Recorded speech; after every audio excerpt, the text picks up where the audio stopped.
Mesdames, Messieurs, ouvrons cette édition du Point de l'économie avec l'information relative à la séance de travail prévue pour le 16 mai prochain et organisée par le ministre du Commerce, Luc Magouan-Mbaga à Tangana. Cette réunion fait suite à l'annonce du syndicat national des distributeurs de boissons hygiéniques du Cameroun et du syndicat national des exploitants des débits de boissons du Cameroun d'augmenter unilatéralement les prix des boissons, respectivement les 6 et 10 mai prochains. D'après le syndicat national des distributeurs de boissons hygiéniques du Cameroun, la hausse des prix concernera principalement les bières de la Société anonyme des boissons du Cameroun, en abrégé SABC. Les petites bouteilles verront leur prix augmenter de 50 francs CFA l'unité et les grandes de 100 francs CFA l'unité.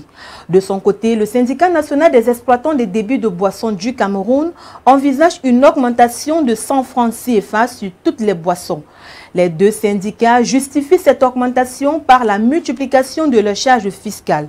Face à ces annonces de hausse des prix, Luc Magouan-Mbaga à Tangana rappelle que la bière et les boissons hygiéniques sont incluses dans la liste des produits et services soumis à l'homologation préalable et obligatoire des prix et tarifs par l'administration après la soumission d'un dossier produit par le producteur ou l'exportateur. En cas de non-conformité, le commerçant ou professionnel contrevenant s'expose, outre les sanctions pénales éventuelles, à une amende administrative représentant 10% de son chiffre d'affaires annuel, voire à la suspension de ses activités, avertit le ministre du Commerce. En conséquence, il encourage le dialogue et la concertation plutôt que la confrontation. Selon les brasseurs, les prix des boissons sur le marché ont déjà augmenté. Mais comme cette hausse n'est pas officielle, elle ne profite ni à l'ensemble de la filière ni aux producteurs. Bien que le prix conseillé pour une bière de 65 centilitres soit de 650 francs CFA, il est presque impossible de l'acheter à moins de 700 francs CFA, sauf lorsqu'elle est vendue à emporter. C'est en partie pour cette raison que les brasseurs, confrontés à une augmentation des coûts de production depuis 5 ans, demandent au gouvernement de revoir à la hausse les prix des boissons. Toujours au Cameroun, le directeur général des douanes a accordé ce jour une audience à une importante délégation de l'Union Femmes of Africa. L'objectif de cette visite était pour l'UFA de présenter sa vision, exprimer ses attentes et rechercher des pistes de relations fructueuses avec l'administration des douanes.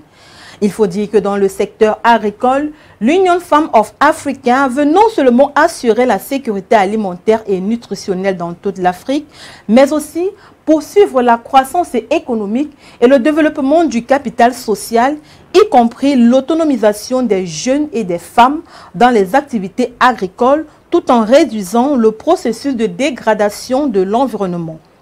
L'UFA se concentre sur l'agriculture durable à travers l'Afrique où elle réunit des partenaires tout au long de la chaîne de valeur pour garantir chaque composante de la chaîne de valeur agricole est soutenue dans son projet.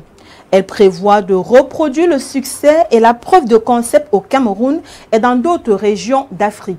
Elle espère garantir que la sécurité alimentaire soit atteinte et durable grâce à des intrants biologiques.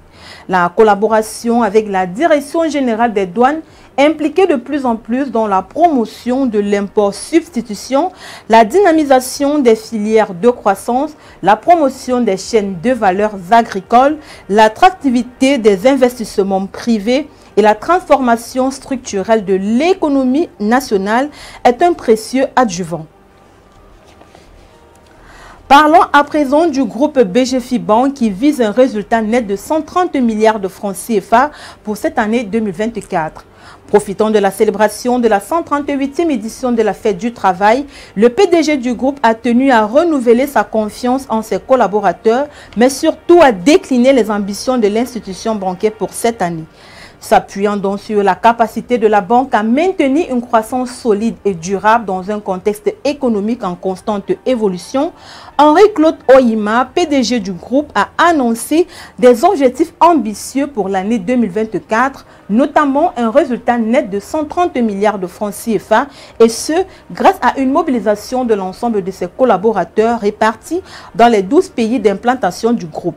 Dans son discours, Henri-Claude Oyima a souligné les réalisations exceptionnelles de l'année précédente, mettant en avant une série de performances remarquables. Déjà en 2023, la banque avait enregistré une croissance exceptionnelle qui a abouti à un résultat net consolidé de 95 milliards de francs CFA, avec un résultat net combiné atteignant les 101 milliards de francs CFA, soit une augmentation de 55% et 60% respectivement par rapport à l'année 2022. 120 millions de dollars, c'est le montant de l'accord signé entre le Fonds monétaire international et les autorités maliennes de transition. Ce concours financier est accordé au titre du guichet des chocs exogènes, à savoir l'inflation créée par la guerre en Ukraine, le blocus de la mer Rouge et la contraction des financements ouest-africains qui ont mis le budget malien à rude épreuve. Combler le déficit immédiat et urgent de la balance des paiements du Mali, c'est l'objectif de cette facilité de crédit du FMI. Ces 120 millions de dollars sont censés soutenir la fourniture de nourriture et les transferts d'argent ciblés aux personnes confrontées à l'insécurité alimentaire, ainsi qu'aux dépenses d'éducation, de santé et d'accès à l'eau potable. Relevons que depuis le putsch, les autorités de Bamako ont des difficultés à se financer au sein de l'Union économique et monétaire ouest-africaine, en abrégé UEMOA. Les 3/4 du budget malien sont consacrés au coût de l'emprunt, aux dépenses de sécurité et aux salaires des fonctionnaires.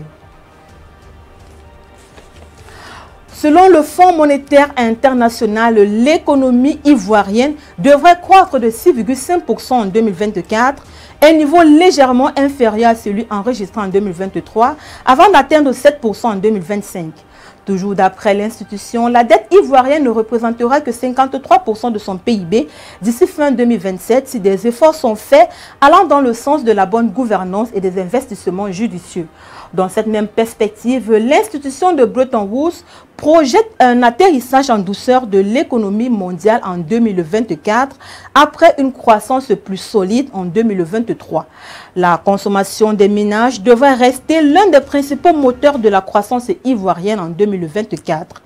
Toutefois, cela s'adosse à un refus de l'inflation de 2,3% en moyenne en 2024 contre 4,3% en 2023 et une chute de la production cacaoyère au cours de la campagne 2023-2024 à raison des conditions climatiques défavorables.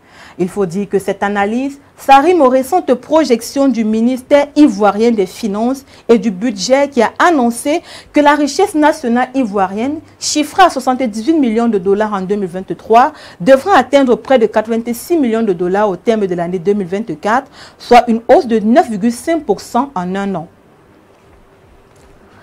En Tunisie, le ministère du Commerce et du Développement des Exportations a fait savoir dans un communiqué publié le 2 mai dernier qu'il a mobilisé 9 771 équipes de contrôle et relevé 32 959 infractions économiques, dont 24 204 concernent les denrées alimentaires et 16 611 de la transparence des transactions. Les équipes de contrôle ont enregistré 13 070 infractions liées aux produits agricoles et de pêche et 11 117 infractions concernant le dépassement des prix et le monopole. De même, 4 647 infractions sont liées à la qualité, la métrologie et d'autres domaines, alors que près de 3 000 infractions concernent divers matériaux industriels et 2 642 les boulangeries, les restaurants et les cafés. Mesdames, Messieurs, c'est ici que se referme cette édition du Point de l'économie. Merci de l'avoir suivi. Les programmes se poursuivent sur nos différents supports numériques. Bon week-end à tous.